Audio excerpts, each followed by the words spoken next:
Today, we're on the other side of our building, the Evans Street side, and we're going to visit one of our friends, Lynn Pischke, who is the Director of Cancer Services of Eastern North Carolina. So Lynn has been with Cancer Services of Eastern North Carolina for 6 years now. Tell us about what you guys do.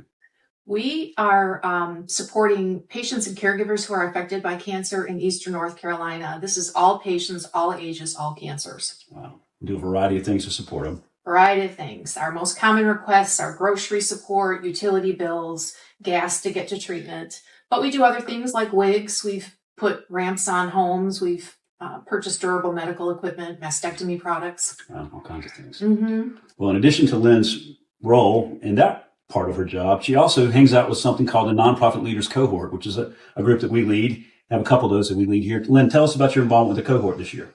So it's so cool. It's such a cool experience. And it was beyond, I didn't know what my expectations were, but I was just kind of open and I felt very led to, when I was invited, I'm like, no, this is where I need to go.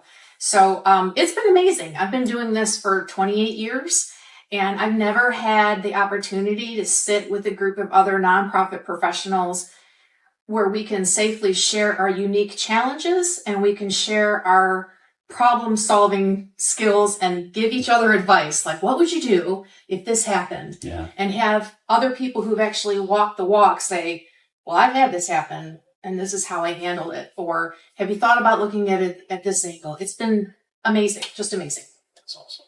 And you made some friends.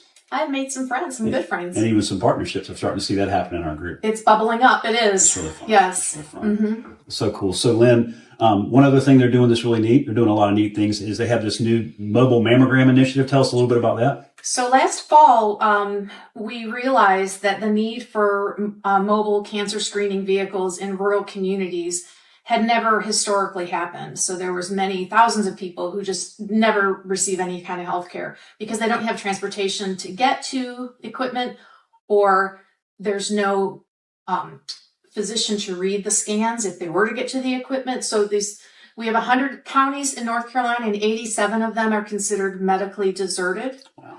Which is a pretty shocking number. Yes. But once we learned this, about a week later, were offered the opportunity for a grant from the Camber Foundation, and one of their initiatives was rural healthcare disparities, and I said, that's us all day.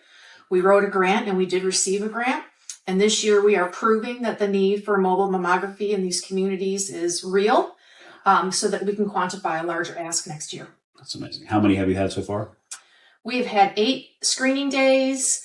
We've done probably 140 mammograms within those 8. We have 4 more screening days on the calendar in 2024, and we have a list of 7 communities on a waiting list for 2025. That's pretty amazing. Yeah. Lynn Pischke, Cancer Services of Eastern North Carolina.